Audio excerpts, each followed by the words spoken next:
Okay, so hello, I'm Dr. Louisa Taylor and I'm a lecturer in history at the Centre for History at UHI. And thank you very much for coming to this wonderful paper by my former colleague at the University of Oslo, Dr. Max Naderer.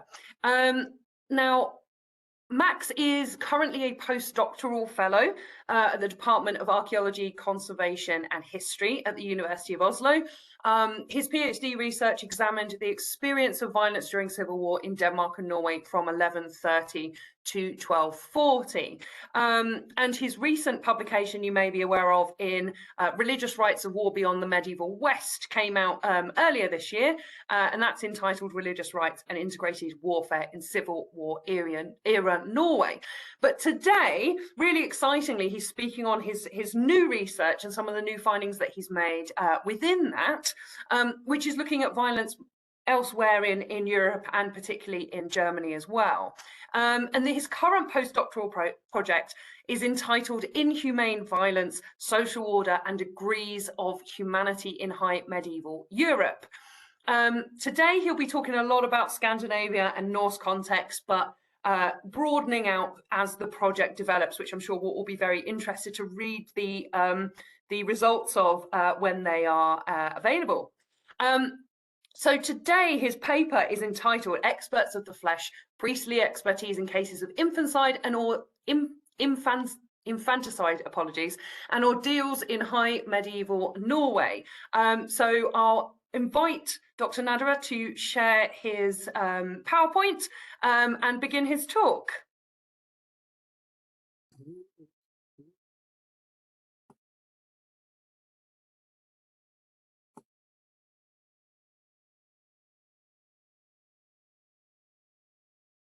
Okay, I think that is not the title, but you should.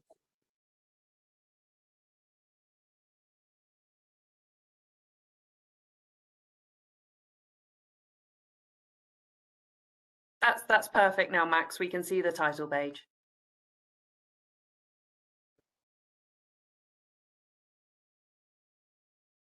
Max, we can't hear you now.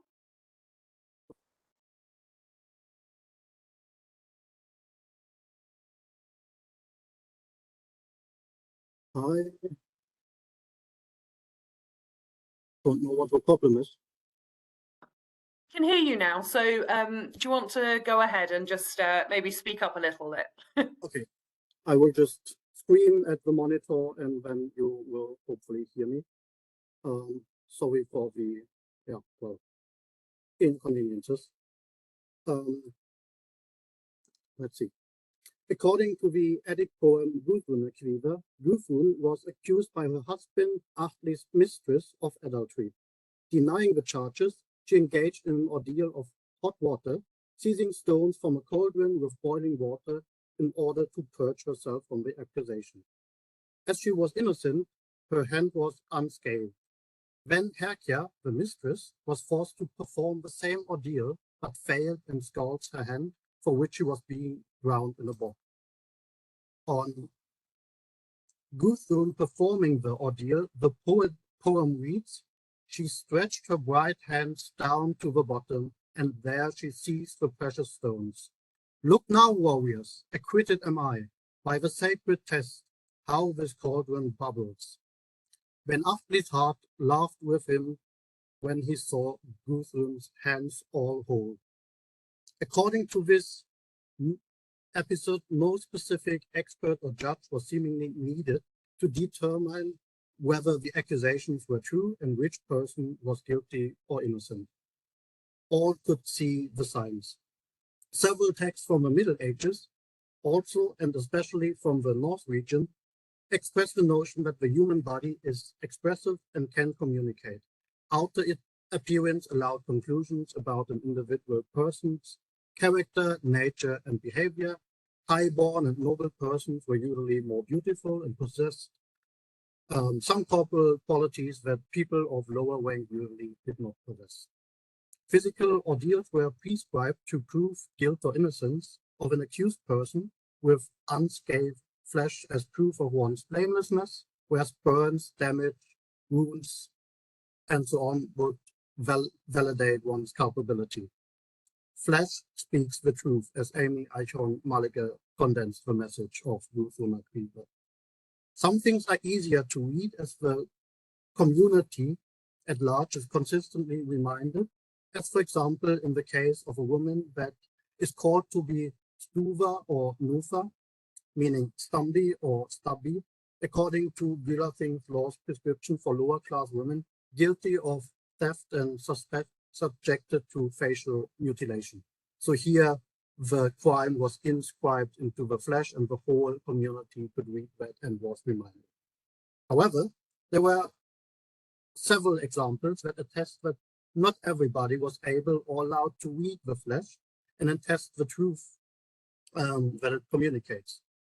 People needed or were legally required to turn to individuals that were distinguished either due to their expertise in reading the flesh, or formative and trustworthy enough not to misconstrue its meaning, and in times of trouble also potentially those who held a more neutral position so that they could mediate between the conflicting parties. And in certain cases, clerics were such individuals to turn to. In the following, I want to focus on two fields in which clerical expertise was needed, and clerics used their knowledge and expertise to read the flesh of other human beings and evaluate them. I want to focus on Norway in the High Middle Ages, so the source material stems largely from the 12th and 13th century, parts of it reaching back to the 11th century, and my source material then consists mostly of the king sagas, so the narrative chronicle-like sources dealing with the high elite men and politics in Norway, and also primarily the regional law.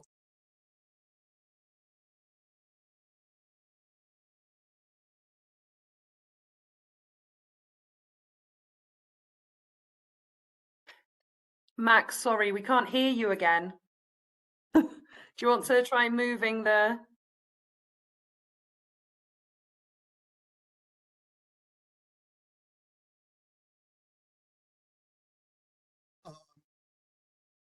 I don't know whether you can hear me now.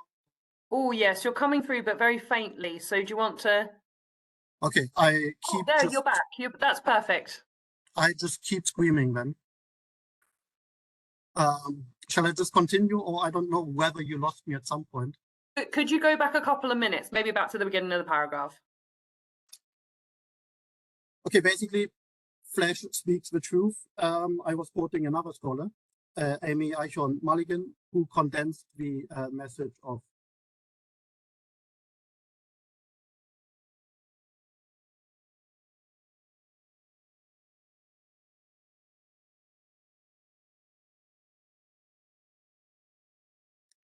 Sorry, Max, we can't hear you again. Is everyone else having the same problem? Yes. Okay.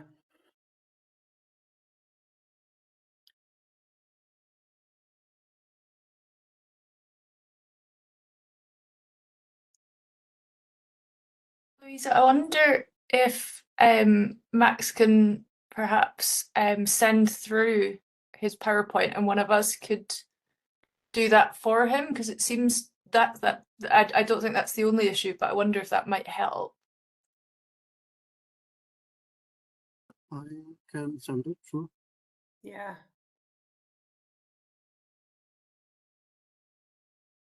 I just send it to you, Lisa, or who should I? Yes, please. Just send it to me.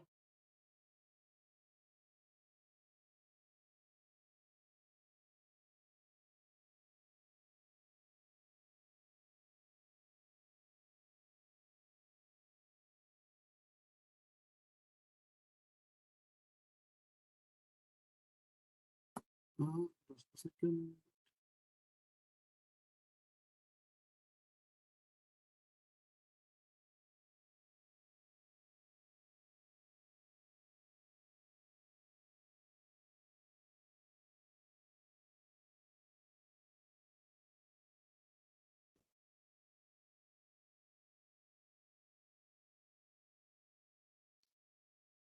Yeah, Max, you might also want to turn off your camera just so we can preserve the the internet connection as much as possible, maybe.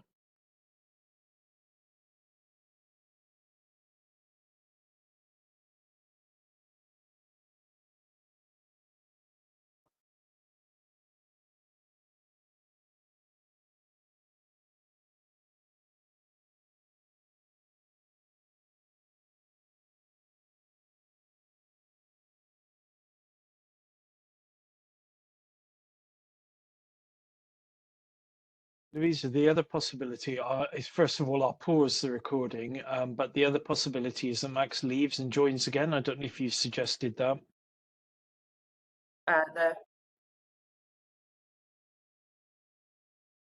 Okay,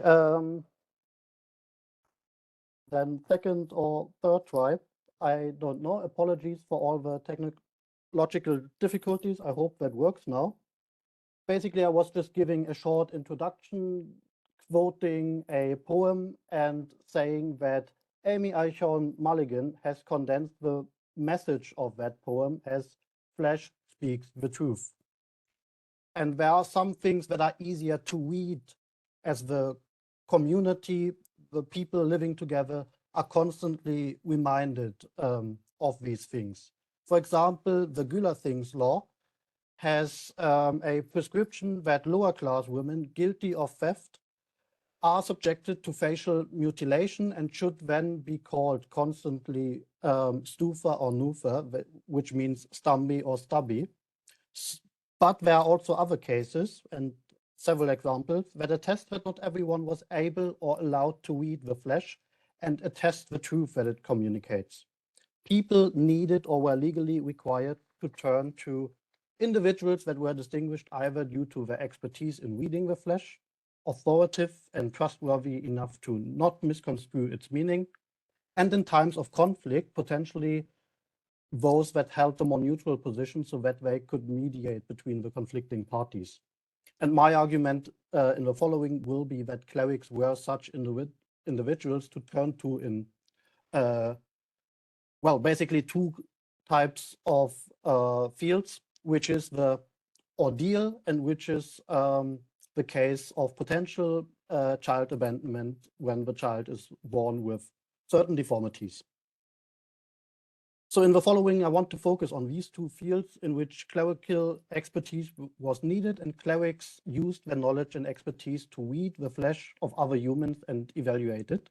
And I want to focus on Norway in the High Middle Ages, where the source material is on the one hand narrative, chronicle-like so-called king sagas dealing with the politics of high elite men and the law codes. So we have in Norway 4 regions with each their own law code, 2 of them completely transmitted to us, the other 2 only partly, but the most important sections for my part are then also preserved. And the source material then stems largely from the 12th and 13th century with parts in regards of the law codes at least reaching back to the 11th century. So that is basically the part which we missed. And I want to now move on to the first area of expertise. So trials by ordeals were tests that were meant to determine the guilt or innocence of a person in certain matters. And ordeals occur in all 4 of the Norwegian regional law codes or customers, and they occur in one of 2 forms, either carrying or walking on hot iron, or, as we have seen in the initial episode, pulling an object out of boiling water. The usage of such procedures was usually reserved for serious crimes when there were indications that the accused was guilty and that this person could not free themselves otherwise from the charges, but there was also a lack of evidence to really nail that person down with regards to clear evidence. So far the law codes. The sagas, however, point to a different person, namely to prove the ancestry of claimants to the throne as illegitimate sons of former kings, something which is not mentioned in the law codes. To give just one famous example, in the 11th 20s, we have a man called Gilchrist, or servant of Christ, arriving from Ireland at the court of a then ruling King Sigurd, claiming to be the son of the late King Magnus Berlex, and thus half-brother of said King Sigurd. In order to prove his paternity, King Sigurd made Harald Gilli perform a trial by ordeal, or an ordeal by hot iron to be precise, while at the same time forcing him to swear an oath not to claim the throne as long as he, Sigurd, and his son Magnus were alive. So Heimskringla gives the following account of this event. King Sigurd said that Harald was to treat over hot baths to prove his paternity, though this ordeal seemed rather demanding, since he was now to perform the ordeal for his paternity and not for the kingdom. He had already sworn oaths about that, but Harald agreed to this. He fasted in preparation for the ordeal by hot iron, and this ordeal was performed, which was the heaviest that has been performed in Norway, in which 9 glowing plowshares were put down, and Harald walked over them with bare feet, with 2 bishops leading them. And 3 days later, the results of the ordeal were examined. His feet were then unburned. After this, King Sigurd welcomed his kingship with Harald, but his son Magnus grew to hate Harald heartily, and many leading men sided with him. So there's a lot potentially to say and discuss about this trial and the circumstances surrounding it. Harald performed the ordeal successfully. Sigurd accepted him as a brother, but later after King Sigurd had died, a war broke out between Harald and Magnus, starting a period that is known in Norwegian history as the so-called Civil War period. There are several other examples we have in which the ordeal was used in order to prove that an legitimate claimant to the throne was of royal birth, which occur in the same time period and context, so the Civil War era in Norway. Basically, this is also due to the laws of royal succession in Norway, where each son of a former king could potentially lay claim to the throne for himself. As my talk, however, aims to focus on clerical expertise and the role of churchmen in it, this episode of Harald here in a better depiction, because it's of medieval origin, showcases quite well the process with some interesting omissions. So the process here includes the fasting before the trial itself by walking over the hot plowshares, and then a waiting period of 3 days until the potential burning can be examined, and finally the judgment of the healing process. Notably, it is nothing stated about who does the assessment and judgment of the wounds and healing after Harald had undergone the trial, and precisely that is the role usually ascribed to clerics. Another aspect absent in the episode is the blessing of the plowshares, something that was also omitted in the initially presented episode of Gudrun's trial. But it's precisely this aspect that will be of interest for us more in the following. As ordeals pertain to elements of the supernatural, clerical participation as well as clerical knowledge and expertise was needed and crucial. Clerical expertise and know-how is very much relevant to the blessing of a fire or the iron, as well as the reading of a body and its potential burning, as I want to argue. So the judicial ordeal has caused a great deal of debate among scholars, seeing it as an expression of medieval irrationality and religious beliefs on one hand, or a functionalistic tool for community to reach consensus and compromise, especially in a time when other methods and kinds of evidence are lacking. All of these analyses and interpretations provided valuable insights into intellectual, social, and political aspects of medieval society. However, Thomas had criticized these approaches, arguing that historians of the ordeal overlook the most obvious aspect of the ordeal by fire. Possessed by the spirit of famous anthropologist Clifford Geertz, medievalists were the were probing the symbolic and functionalistic depths of the ordeal, thereby overlooking the ritual surface, which is not symbolic, or at least not entirely so. Thus, the obvious aspect in the ordeal, or especially the ordeal by fire, was that in the midst of the ritual theater, bodies burned. Even more significantly, different bodies burned in different ways, or to be more precise, they were perceived, recorded, and remembered as having burned in different ways. So, of course, the proof of a pudding is in the tasting. The proof of an ordeal by fire is in the burning, or not burning for what it's worth. The crucial point, however, is that it is not any fire. It was important that the test was ritually regulated and the fire consecrated. It was recognized that bodies could burn if a fire was not consecrated, but just mere ordinary fire. That was the case for bodies of living persons as well as those of dead persons, such as the bodies of saints. That is to say, relics could be tested and proven to be authentic with the help of an ordeal by fire. So that principle is very well illustrated in the accounts from the 13th century, reporting how the sanctity of King Olav of Norway was validated by testing his relics. 1 year and 5 days after his death in the Battle of Stiklestad in 1030, the king's body was dug up, according to these reports. Heimskringla describes how there was a sweet smell. Olav appeared as if merely sleeping with still rosy cheeks, only his hair and nails had grown.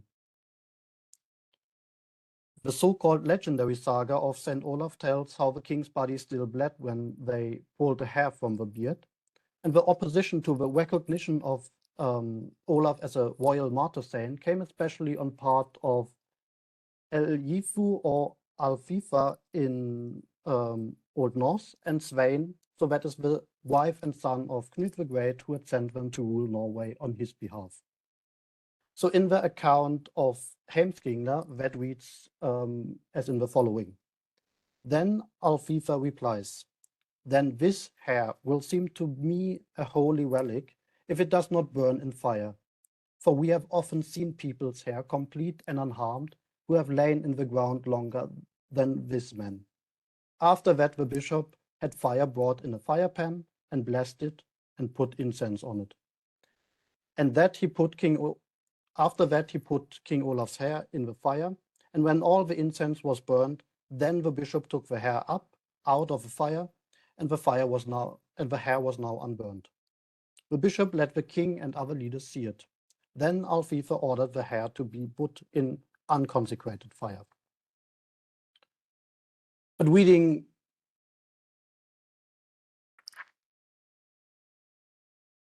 was not enough.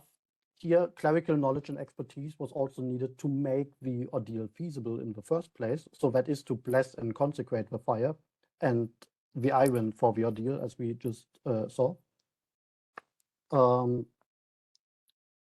However, legendary sagas expresses also more doubt on Alfifa's side, and the supposed mistrust and suspicion of manipulation is then even clearer. Contesting the result of the ordeal, she stated, according to the saga, that learned men were often able to consecrate fire in such a way that it did no harm. However, even in opposing the ordeal, all the accounts are in accordance here. Its ritual efficacy was grudgingly accepted. So what is important for the purpose of my talk is that this clear distinction between consecrated fire and unconsecrated fire existed. Putting the relic, that is the hair of St. Olaf, in either was expected to potentially yield different results. Coming out whole and unburned in consecrated fire, possibly the opposite if put in ordinary fire. But what would have happened, the saga does not tell, so we have really no way of knowing. But here we come to the heart of what constitutes the logic of the ordeal by fire. Ritual actions are not merely metaphorical. Certain aspects do not merely symbolically represent, but literally enact what they present.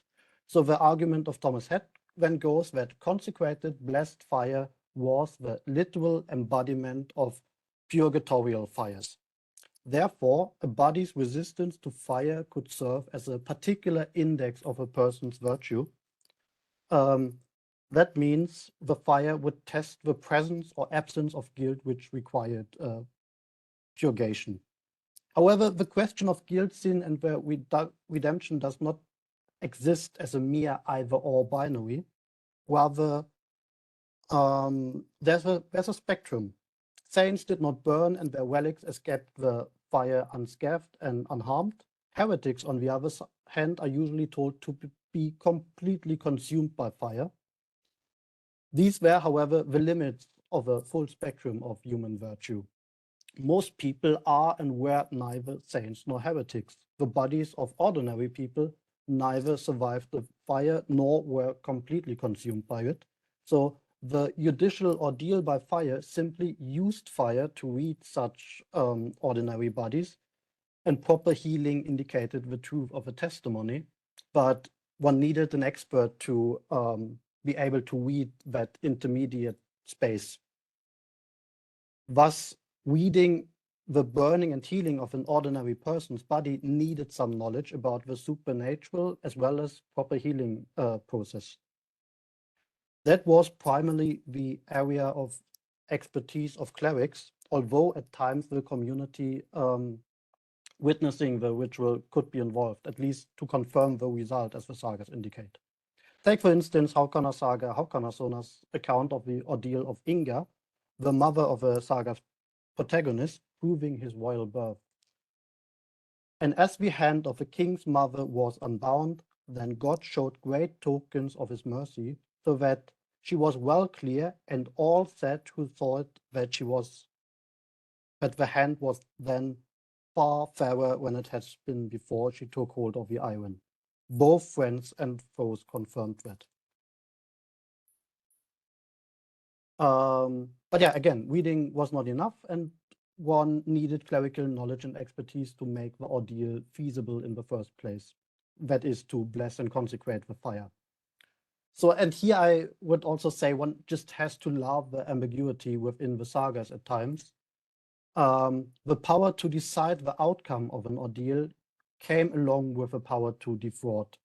That is basically the medieval suspicion, at least on the defeated party's side, that shines through the episode in regards to St. Olaf relics, and also the next episode I want to show you. That is also the suspicion of some modern historians, prominently Robert Bartlett.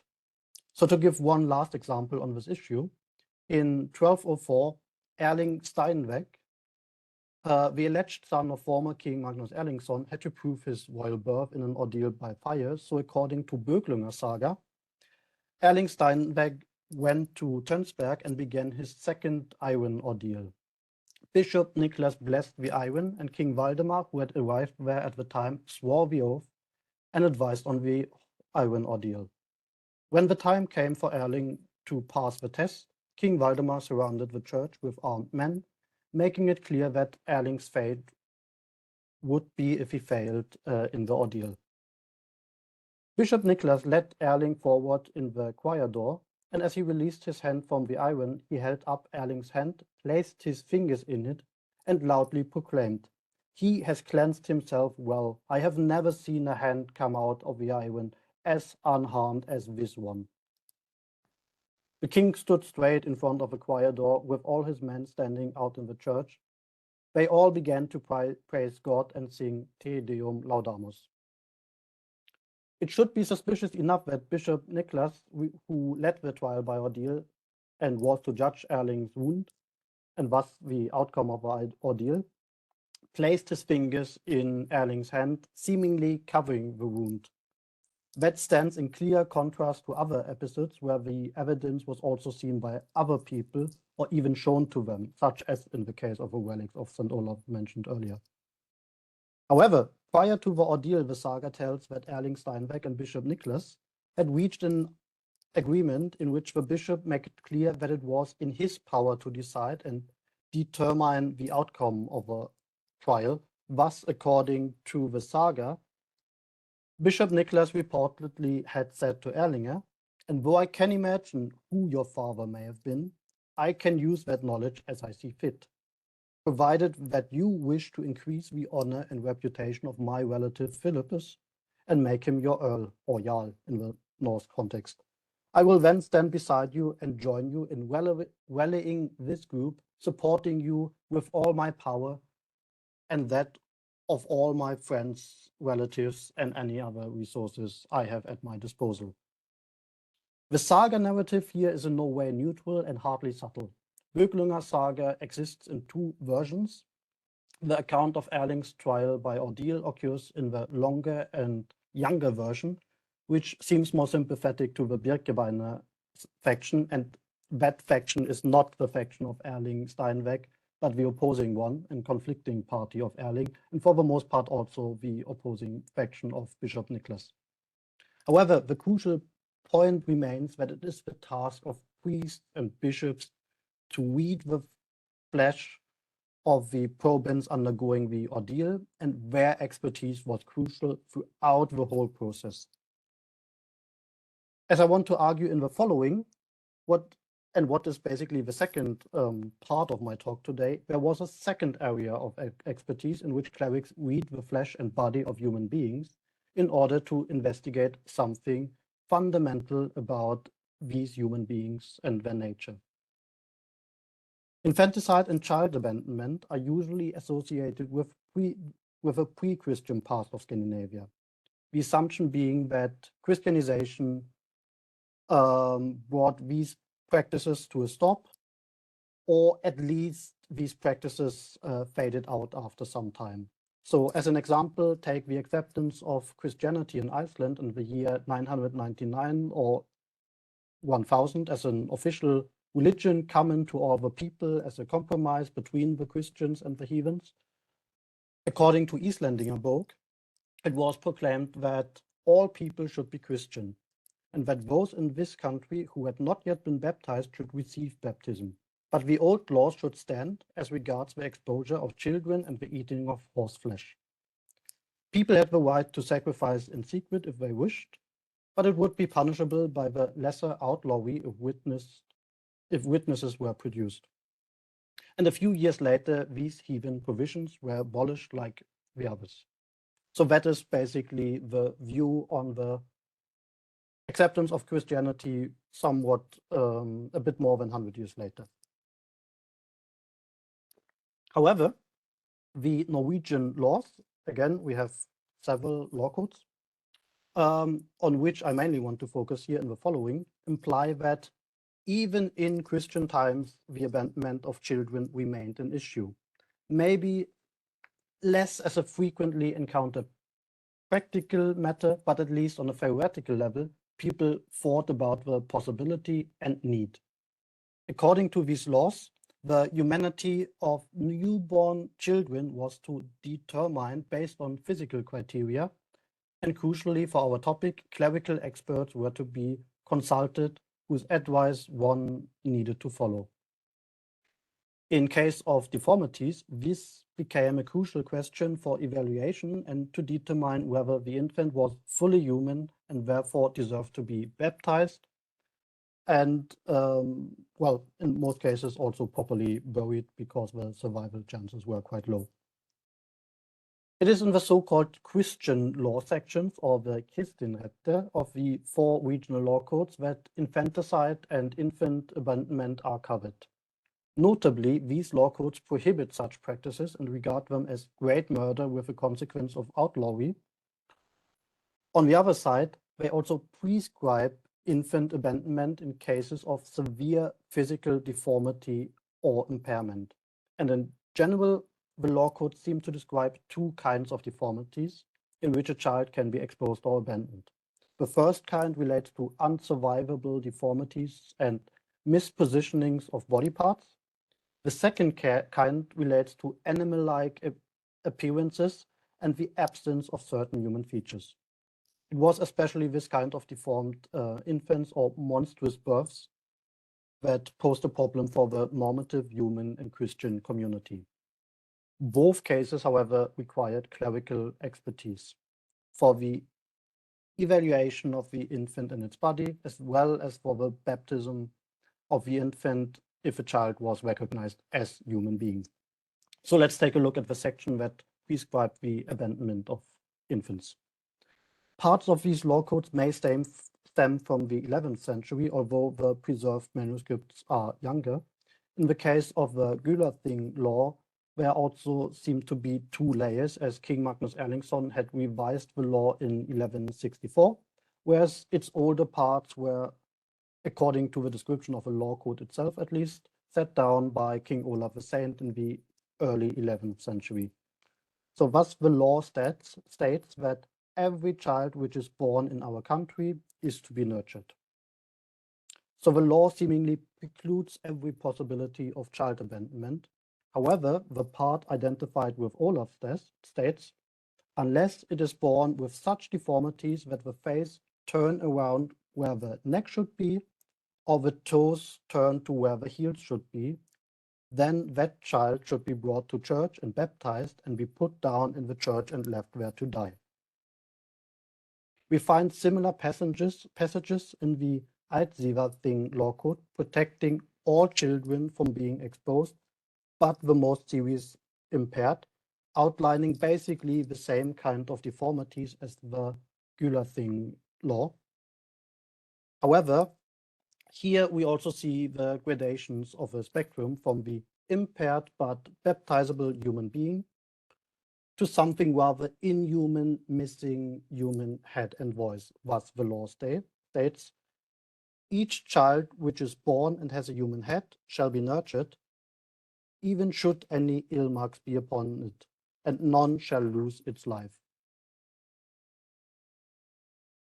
But if it should happen that a child is born with ill marks, or herliki as it is stated in the law code, the calves in front, on the legs, the eyes at the back, in the nape, and with an ungodly shape, but with human head and human voice, it shall be nurtured, and brought to church and baptized and fed.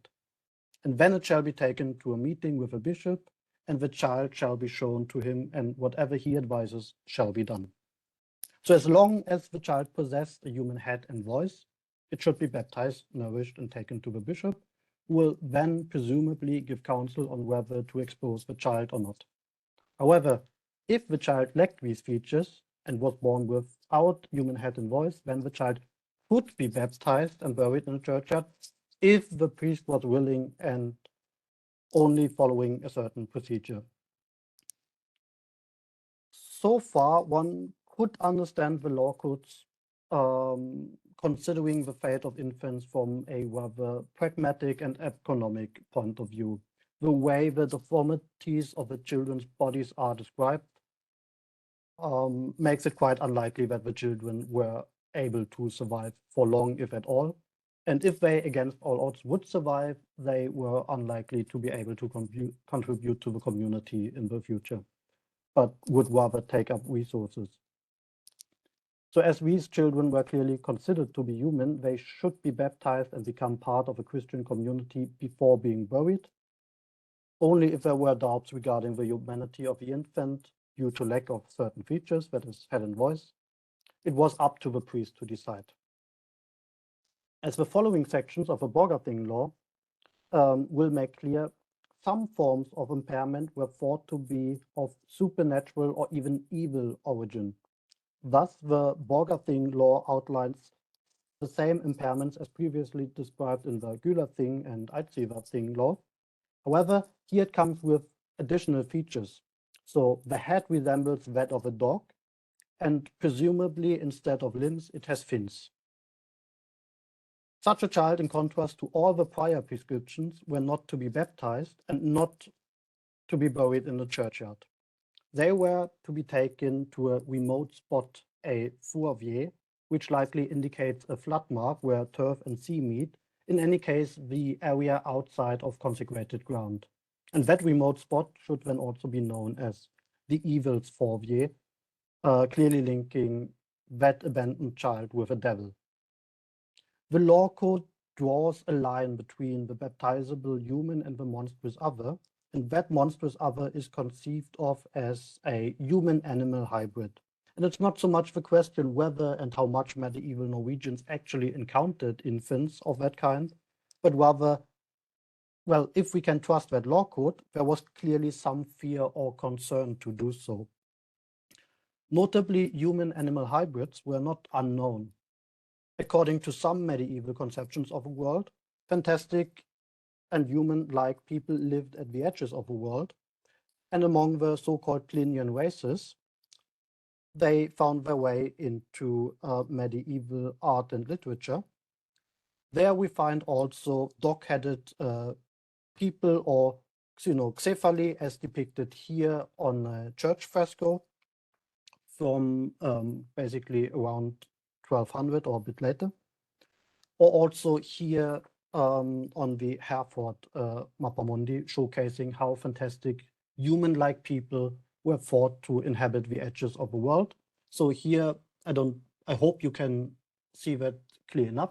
We have dog-headed people, and we have also here headless people, Blimia, who have their facial features on the breast or the belly. So the important point here is that there were boundaries to what was conceived as human being, with low chances of survival, and human-like beings that lacked certain features so that they could not be considered fully human.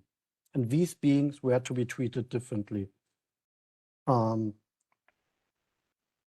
obvious aspect here being that the bodies of infants looked different, and the perceived humanities of a child determined the treatment. That is, whether it was to be baptized and properly buried in a churchyard or not.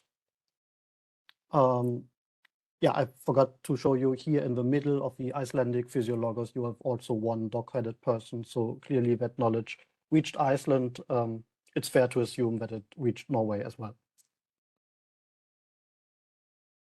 So returning to the topic of expertise, it was clerics, priests, or bishops who ultimately had to evaluate the human nature of the infants, if such ever was the case. And these were also the people who were to perform the baptism of the infant. By doing so, they recognized the child as human and welcomed it into the Christian community. Or as Barbara Hannawald has formulated it in the English context, the child was not considered truly human until the ceremony of washing was performed. That means clerics had to read and evaluate the body of infants and judge them as full humans or not. In cases of emergency, there were also other people who could baptize the child. However, a priest always needed to check whether the baptism was performed correctly. If that was not the case, the child could not be properly buried, but would potentially receive the same treatment as murderers, outlaws, and infants not considered fully human. The spiritual expertise of clerics was clearly needed here because, well, as was the case with the ordeal, it was their knowledge of divine and human nature that was needed to evaluate the body and read the flesh. Equally, as in the case of the ordeal, there may have been some insecurities and uncertainties. Thus, as a last example, the Borgarthing law describes a Belgborn child. That is a child which was born with some kind of membrane or skin bag over their face. And this child was otherwise normal, but does not seem to have had any chances of survival, likely because a portion of the amniotic sac covered the face. And it has otherwise been speculated that such a child might have been seen as quite similar to a blamia, so a person whose facial features were on the breast or the bellies as depicted here, or at least reminded people of that kind of, well, fantastic human-like being. So notably, such a child was only to be prime signed. The prima signatio is usually preliminary to baptism, but does not replace it. That child was still considered sufficiently human enough to be buried in a churchyard, but seemed to have represented some kind of intermediate stage because it was not worthy of full baptism.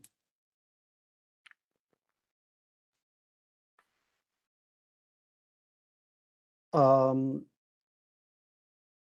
to sum up and conclude in some way, bread and wine were changed into Christ's body and blood during Mass, but only if a ritual was performed by a consecrated priest and strictly according to the liturgical rites of the Church. In the cases of ordeals and impaired newborn children, priests or other respected figures with spiritual expertise and authority were called upon to read the flesh. The public at large was not deemed able to interpret the body. Only clerics possessed the proper expertise to exercise the proper rite, and they possessed the proper knowledge to interpret the body. So they had to be the judges of the intermediate space on a spectrum where ordinary people in the ordeal would suffer wounds from consecrated fire and were likely neither totally unharmed by it nor totally consumed. Evaluating the healing of a wound, they had to interpret divine interference and judge a person's innocence with the help of that ordeal. They likewise had to be judges of varying degrees of humaneness and to treat children that were unlikely to survive, ranging from the human infants with serious impairments to rather fantastic human-like, but ultimately monstrous and evil beings. Or at least there's this moral interpretation also. That their knowledge in these affairs was at least in parts needed due to their spiritual expertise becomes clear when we consider woundings. Also, wounds had to be investigated by a number of witnesses, and sometimes a period was set in order to allow for a proper healing process. However, in the case of woundings, it was not clerics who had the special role in investigating the seriousness and the kind of a wounding. They were not to read the flesh in such profane cases. Yeah, thank you, and I hope I didn't, well, just turn silent out of the blue again.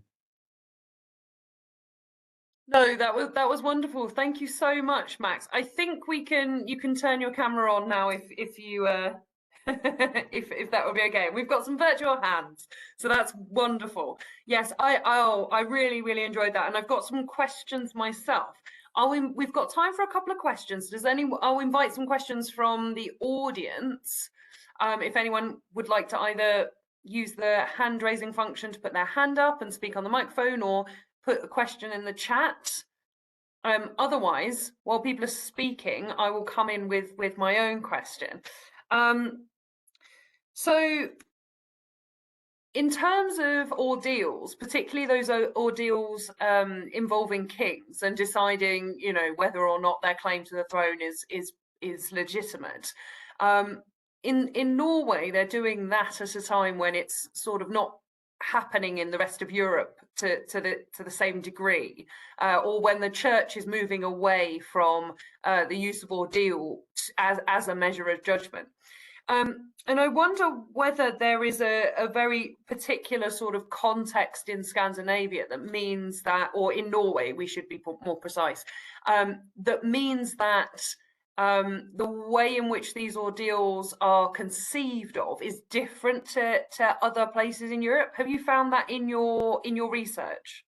I mean, I'm not so sure about the fading of an ordeal in the wider European context. I would have to look up Robert Bartlett's trial by ordeal and fire to really get a sense of a timeline again. I think in Norway, it's very much interesting that it comes that prominently in the Civil War period. So when kings, well, firstly want to rule alone and not share the kingship anymore, but also increasingly claim to be kings of divine right and with divine support. So to some extent, I think here is the connection that in the ordeal, theoretically, it's divine interference that saves the person. And if the person who wants to be king is to rule by the, well, divine grace and with the mercy of God, then I think that is maybe the connection to draw. Otherwise, I wouldn't necessarily see a different intellectual milieu in Scandinavia, but I'm not entirely sure here. Yeah, thank you. We've got a question in the chat.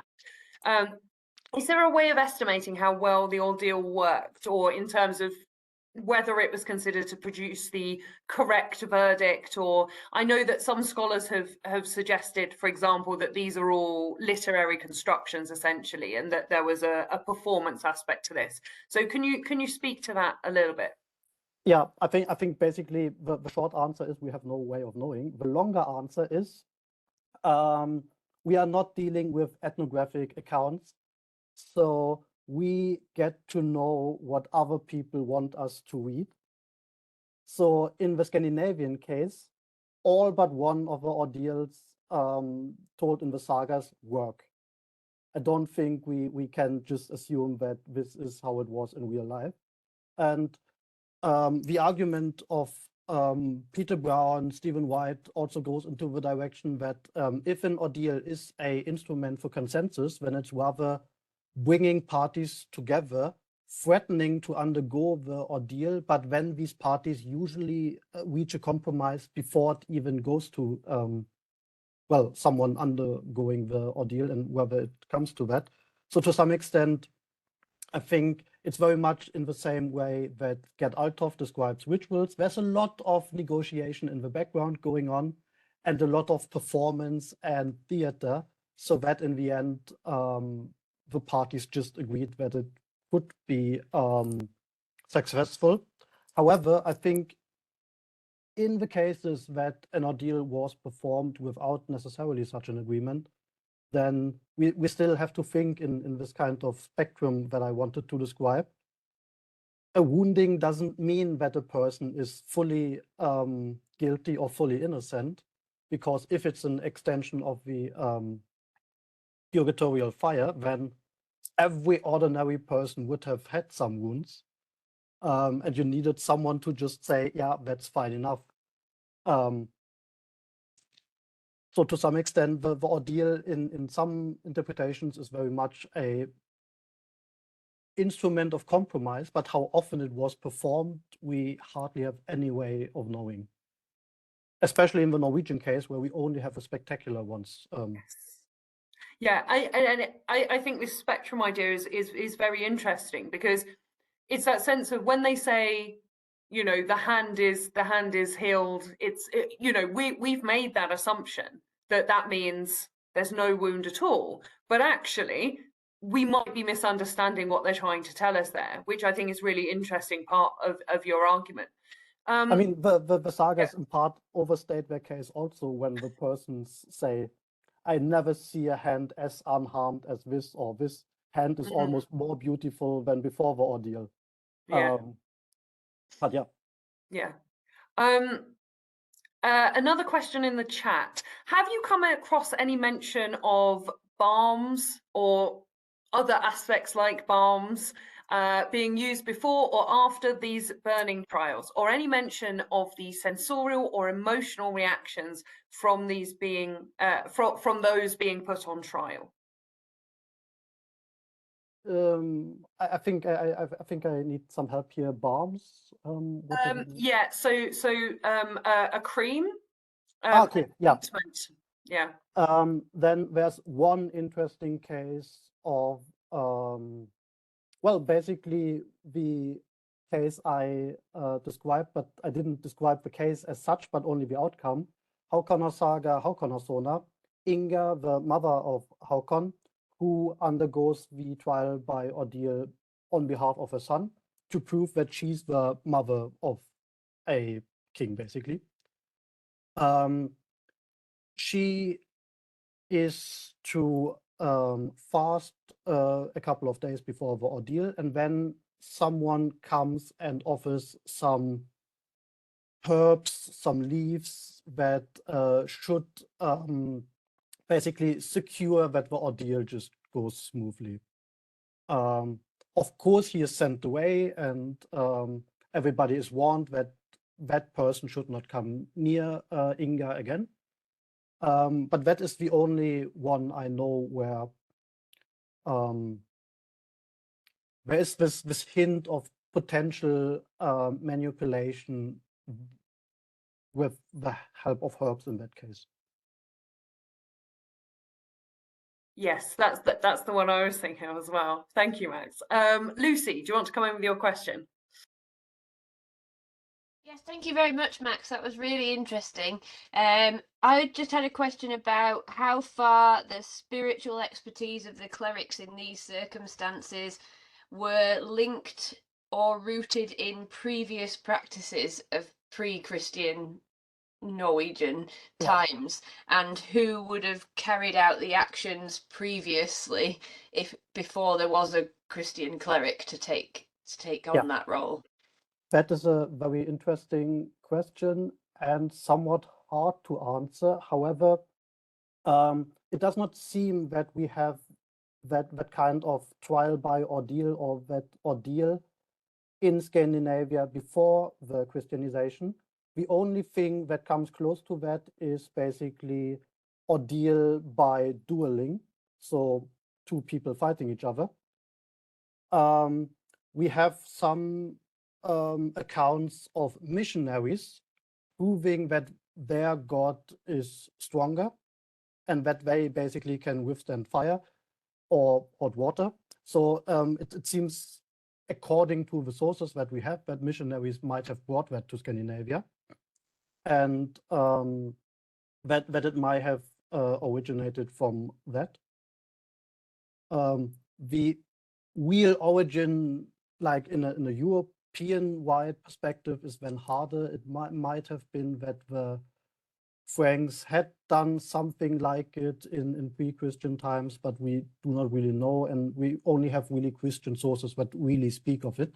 So if there was something pre-Christian, then clerics have piggybacked on that and just used that to portray a certain kind of expertise. With the case of infanticide and child abandonment, it's a bit different. Because here there are arguments that child abandonment and infanticide might have been a thing in pre-Christian Scandinavia. I mean, the nature of the sources, again, is very hard because in many ways we don't have contemporary source material. So it might very much be a pre-Christian thing that, with its fears and concerns, survived into the Christian era, and from the Christian era, so with the Christian law sections, which to a large extent very much seem to stem from the 11th century, where we have the whole Christianization process in Scandinavia. But we now have the laws saying each child should be nurtured, should be baptized, and cannot be abandoned anymore, with the exception that under special circumstances and with these kind of deformities, then it doesn't make sense to, well, nurture them for long. But with the deformities described, these children wouldn't have become old anyhow. But we also see a development here, because it's in the oldest, or presumably oldest, law sections that we have that kind of description. And in the later law sections, these kind of descriptions get shorter and shorter until they just fade out. So in the law code for the whole realm of 1274, child abandonment, infanticide is not talked anymore. Each child should be baptized and nurtured. So that makes it quite likely that there was a pre-Christian practice that we get told about in the sagas and in the source material, which is not just mere looking back on heathen times and maybe constructing something, but that there was actually something, and Christians could just then project their knowledge on these prior practices. Who done it? Well, basically the parents. The sagas allocate that role usually to the mother, and here we can maybe say maybe it's the women who are scapegoats, but otherwise we don't really know. That's really fascinating, Max. Thank you very, very much for that. So I think we've there's some really interesting questions there, and I think we will bring this to a close again with another virtual round of applause for Max for a really, really fascinating paper and some really interesting answers to those questions, and lots of places for us all to go with our own research. I think I was particularly inspired by this idea of ritual leading to actual change. I think we'll definitely have to have a conversation about that, because that sounds very interesting, your thoughts on that. So thank you very much. Just a final sort of housekeeping note. We do have another seminar coming in January.